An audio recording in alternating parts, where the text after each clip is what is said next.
Welcome to another video of mine. This is 5, I was going to say random questions. They're not quite random, obviously I've made them up. 5 questions to the community. Now, I always enjoy these things, and I've not seen any of these for a wee while, so I thought it's been a while since I've done something like this myself, so I'll give it a go. So to kick things off, question number 1.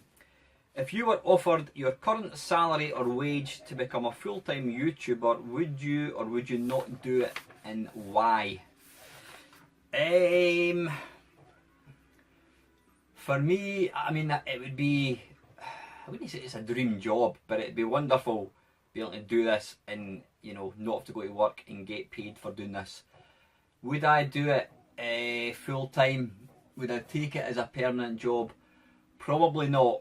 Now the reason being, a couple of reasons.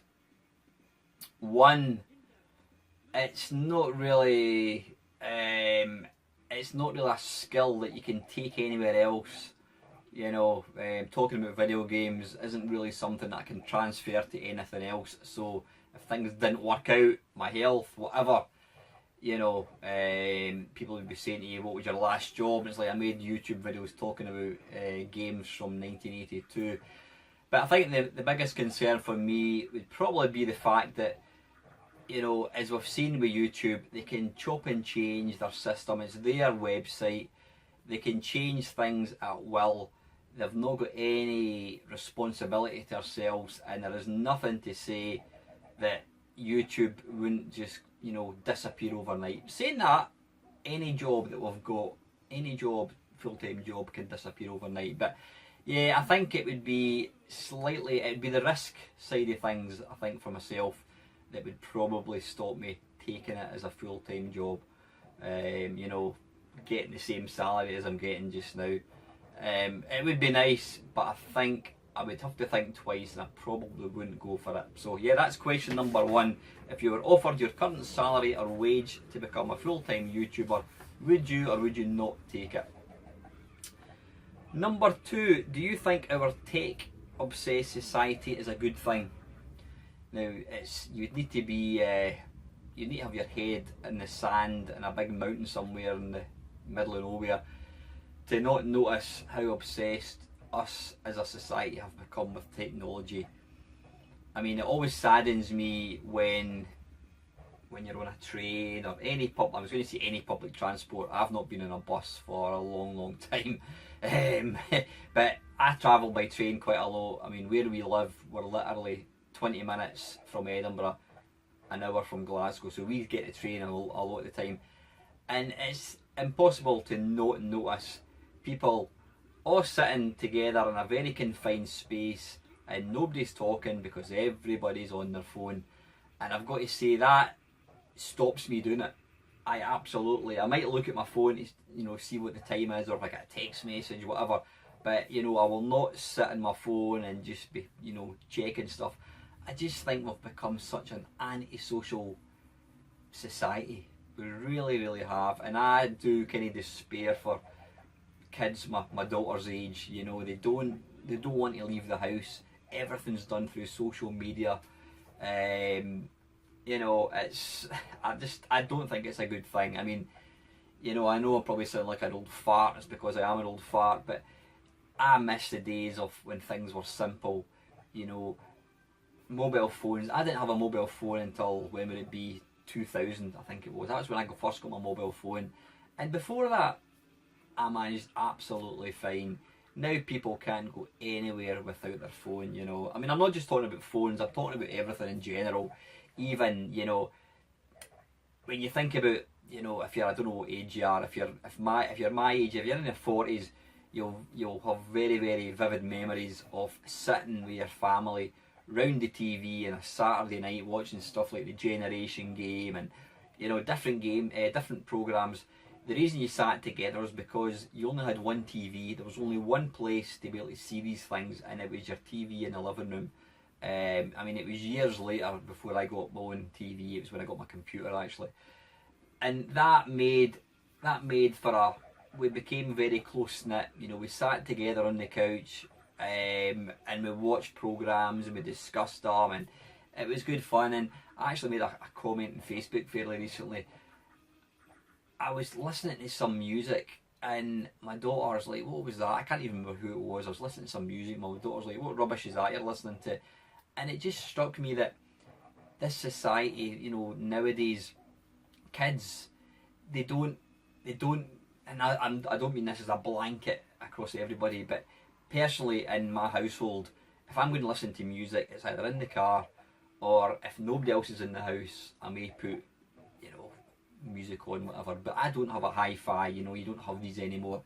Back as a kid, we used to be playing with toys, and your mum and dad would have their music when their music centre playing, and you got to know. So I've got a really wide sort of taste in music. I mean, from heavy metal to rock to 80s to John Denver to the Mamas and the Papas to ELO, the Beach Boys, Nat King Cole, Frank Sinatra, Dean Martin, Elvis Presley.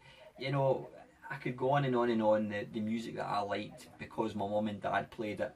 And I'm not saying that we should make our kids listen to music, but I just think it's sad that when I'm gone, when I'm up in the great arcade in the sky playing Robotron, and a kid, not a kid, and my grandkids ask my daughter, what did Grandpa, what did he like, what music did he like? She probably wouldn't actually be able to tell them. But I don't know, maybe I'm just being a sentimental old twat, which is probably the case.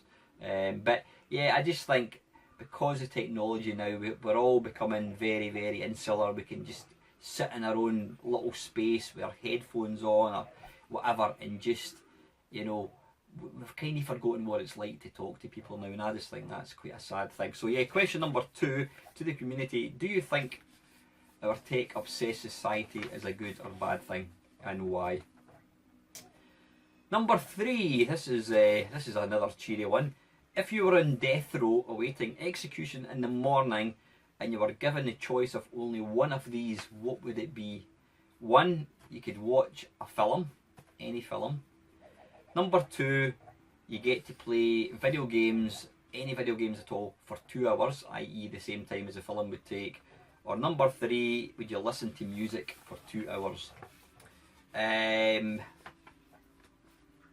At first I thought that was quite a tough one. I was probably going to go for the film, probably not the video games, but I would probably go for the music, and it kind of ties into what I was saying earlier, well, 2 seconds ago. I think I would listen to music that meant a lot to me, and it would help conjure up a lot of happy memories.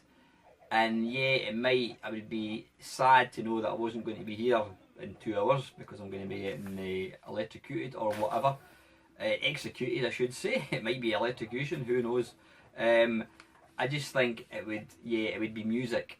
I would play some tunes that were special to me, because that would just take me back, and just, it would give me one last bout of happiness. Would I get that from playing a video game?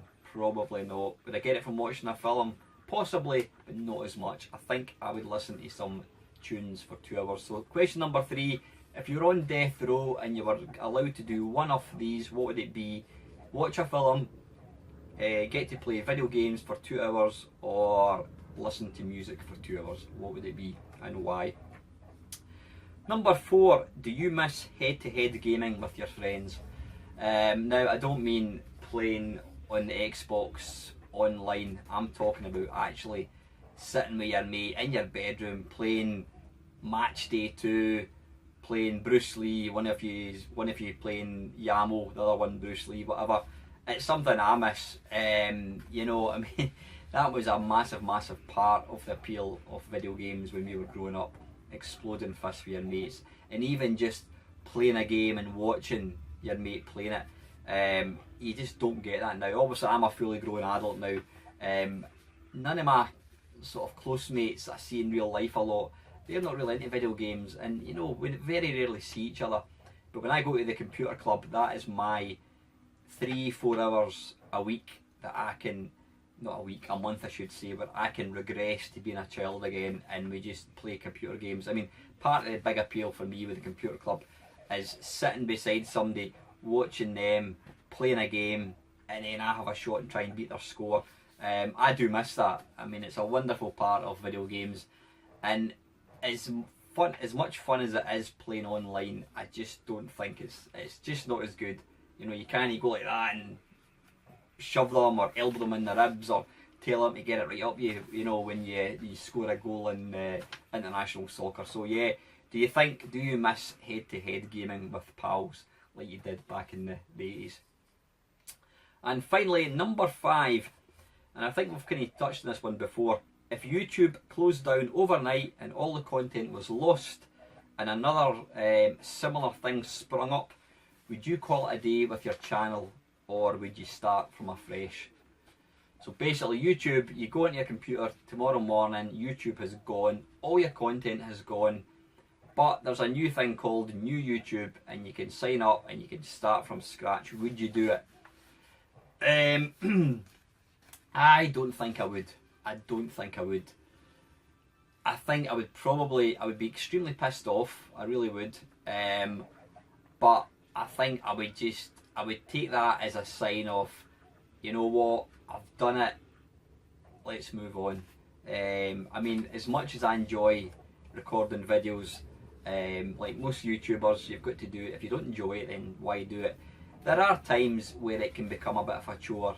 You do feel obliged to people who watch your channel to keep content coming, and there's been plenty of times, you know, where I've gone to record a video and I'm just not feeling it, and I sometimes think that comes across when I'm making a video. I mean, I sometimes listen back to a video I've made and I just think, nah, if I was a viewer, I wouldn't listen to this because I just don't think it's got the passion. It's not something I want to listen to. So as much as I do enjoy YouTube, I really do enjoy it, if it was to disappear overnight, I think I absolutely would probably just knock it in the head and move on. So that's question number 5. If YouTube was to close down overnight, all your content is gone, but a new YouTube thing sprung up, would you start again, build up a new channel, or would you just call it a day? So anyway guys, listen, that is it. That is 5 random questions from myself. If you're not got a YouTube channel, please still stick your comments below. It'd be great. If you want to do a VR to this, I'd be really interested to see it. So anyway guys, thank you very much for watching.